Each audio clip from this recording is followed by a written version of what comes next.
everyone, this is Angela and welcome to my channel, Angie the ENTJ. Please be sure to like, subscribe, comment, and click on the notification bell so that you'll know whenever I upload any new content. So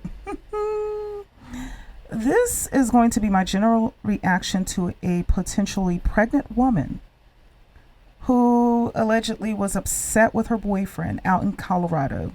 She claimed he was arguing with her and that he would not let her go to sleep. So she ended up sending him to meet his maker without his manhood on him.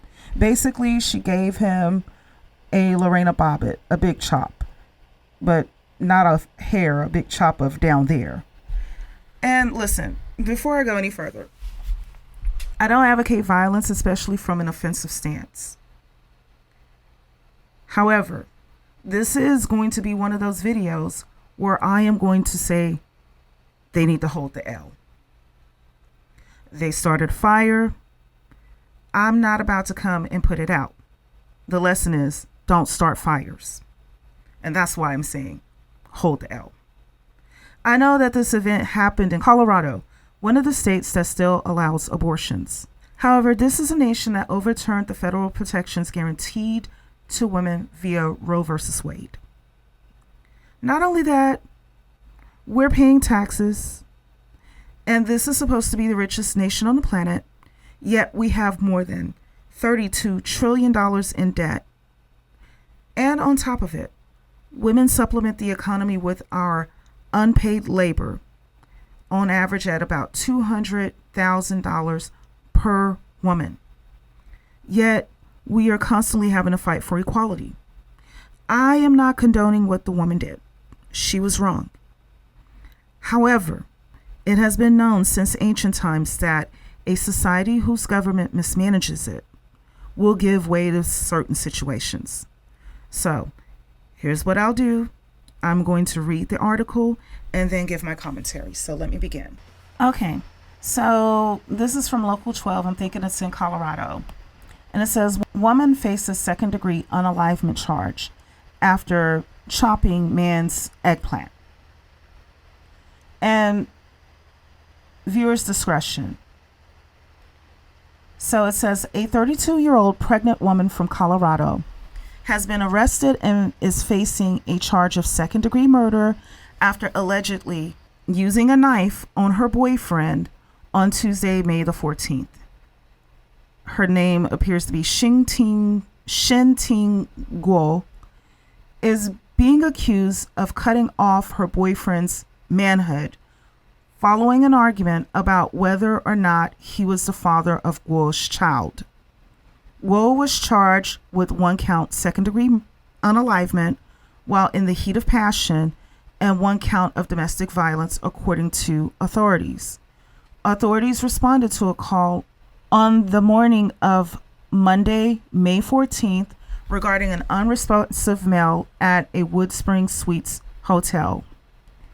First responders found the man suffering from a knife wound, and he was later pronounced dead on the scene.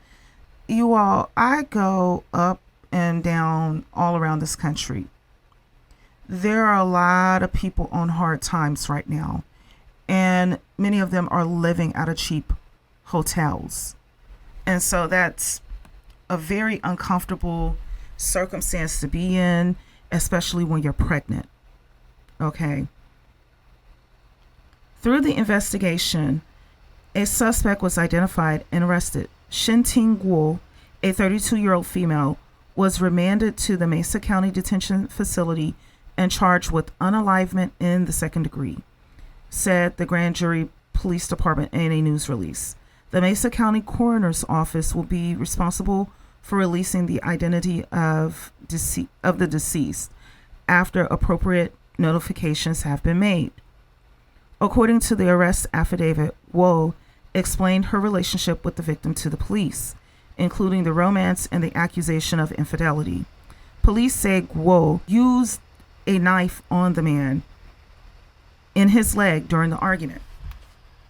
The affidavit also says, quote, she said that she was not trying to unalive him, but admitted to using a knife on him because she was so angry.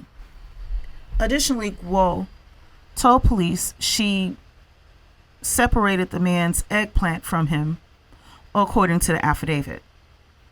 She said the man did not appear to be in pain.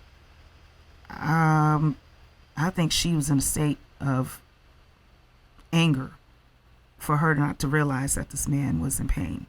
So let me continue.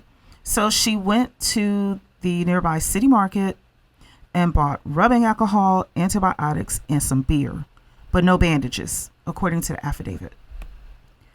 The affidavit says that Guo gave the victim some ibuprofen. No, you're going to need more than that. Some water and some greens. But his eyes quickly lost any sign of being alive. So they're saying that Guo is being held at the Mesa County Detention Facility on a $1 million cash bond. Whew. Here's my commentary on it. First, let me say, rest in peace to the gentleman who is no longer here, and my deepest condolences to his family and his loved ones. I've been pregnant before. It's not easy.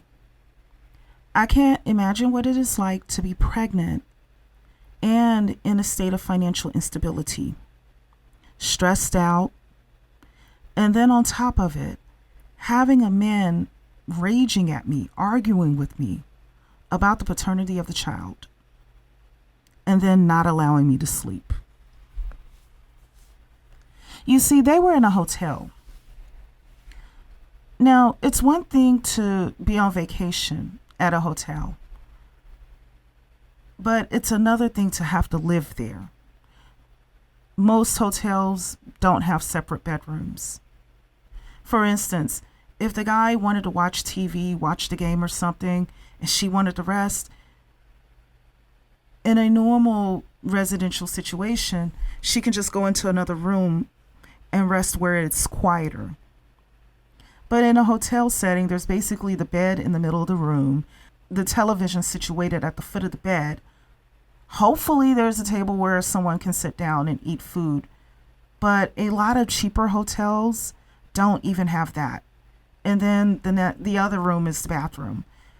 So she's irritated due to the situation.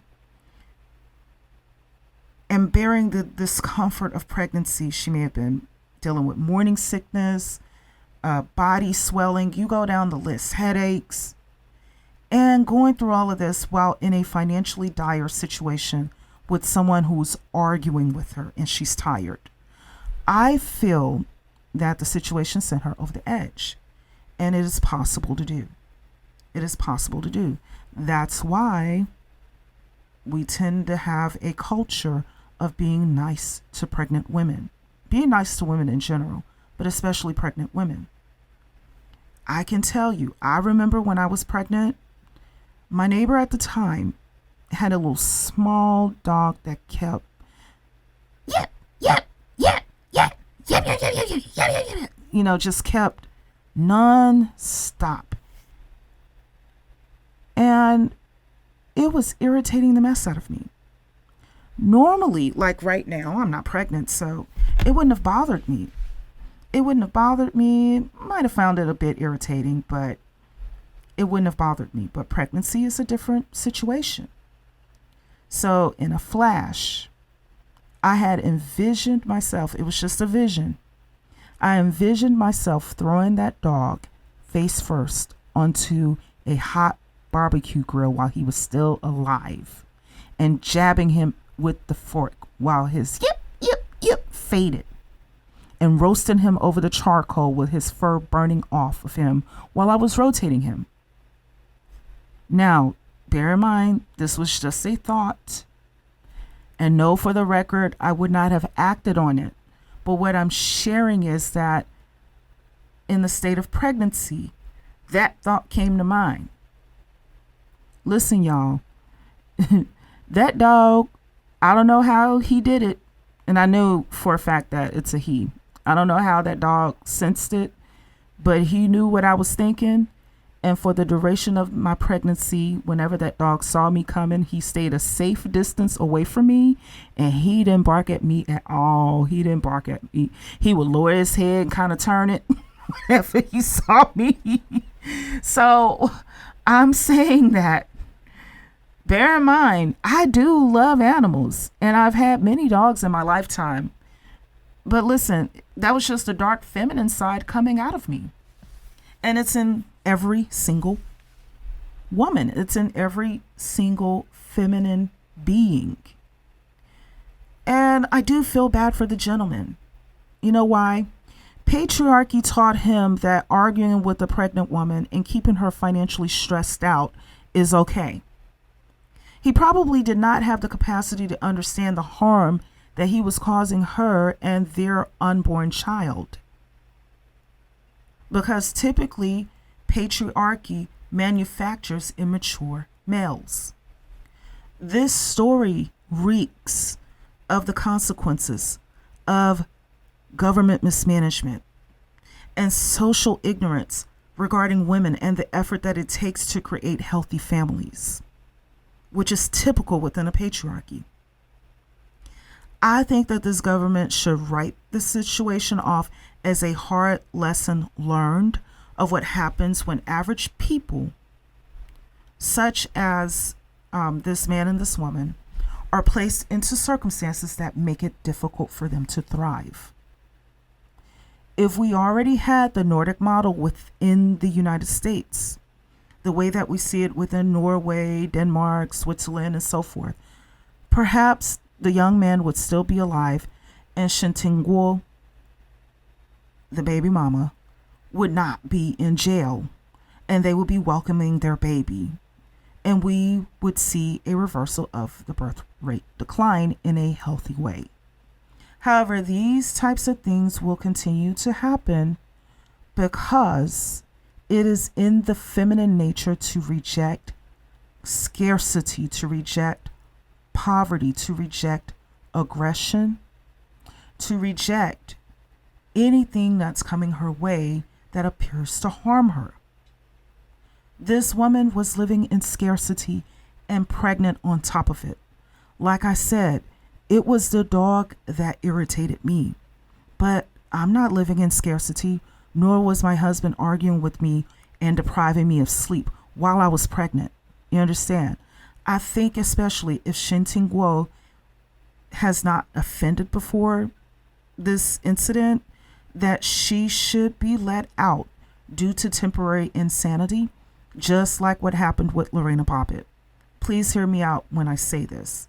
When Lorena Bobbitt gave John Wayne Bobbitt a clean shave, so to speak, within the next year, the Violence Against Women Act came out because they understood how far it can go, that you can't just keep beating and knocking and slapping on women without there being a consequence.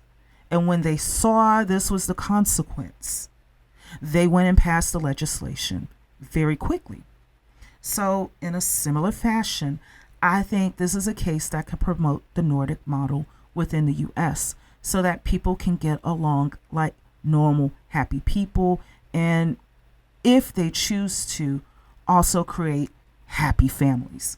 Otherwise, there will be more instances of this nation seeing the dark side to the feminine nature. And I don't say this lightly. I've always advocated for better circumstances for all people, women, men, and children alike.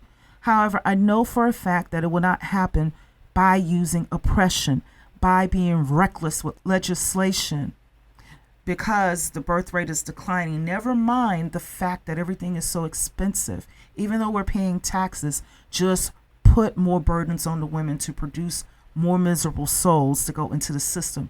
No. Everything has to be fair and balanced for everybody and promote circumstances for people to thrive. It will not happen with oppression.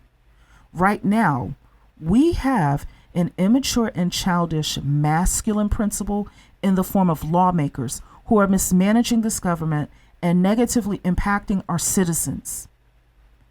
The immature masculine is an adult male who is like a brash little boy who keeps getting on his mother's nerves. She tells him to stop, and he keeps going. He keeps going. He keeps going. Then the day comes when she reacts. Likewise, the dark feminine is like the mother who reacts to correct the brash little boy, the brash little child. However, given the stubbornness of our society combined with the patriarchy, this is something that's going to be learned the hard way. And it doesn't help that this issue is being supercharged by the manosphere and the red pill. And also Harrison Butker's commencement speech about women being homemakers did not help this cause. The women in Iran have already burnt their hijabs. That's Sekhmet energy. And then there is the 4B movement in South Korea. Okay. That is like a withdrawal energy. That's very feminine to do. That's very dark feminine to do. And then we have the West 4B movement here in the United States. All of this, the women burning their hijabs in Iran, the 4B movements and so forth, these are stern but peaceful reactions to a violent and oppressive patriarchy. Mark my words, and I'm saying this as someone who understands the feminine nature, and no, I'm not advocating violence, but here's what we have going on. I've already performed oracle readings on this. The next energy that is going to come will be that of Sekhmet. That is a bloodthirsty, fire-raging, uncontrollable feminine energy. And guess what? Sekhmet speaks the truth the way that a drunk man speaks sober thoughts. And she can be raggedy with how she behaves. She can come very raggedy. And to be honest with you, based on how this woman was behaving, I think this woman was filled with that Sekhmet energy due to the cold nature of how she cut his stuff clean off and then just went and got some ibuprofen and some rubbing alcohol. Like, here you go. And she got a can of beer. What did I tell you?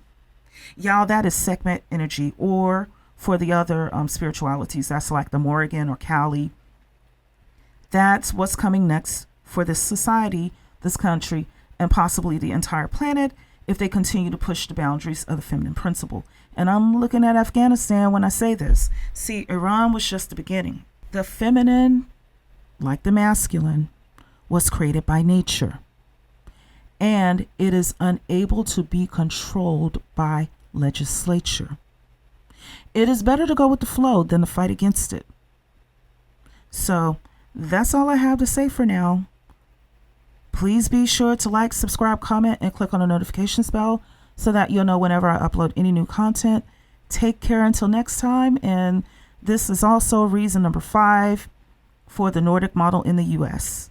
to keep men from being Lorena Bobbitt. So take care until next time.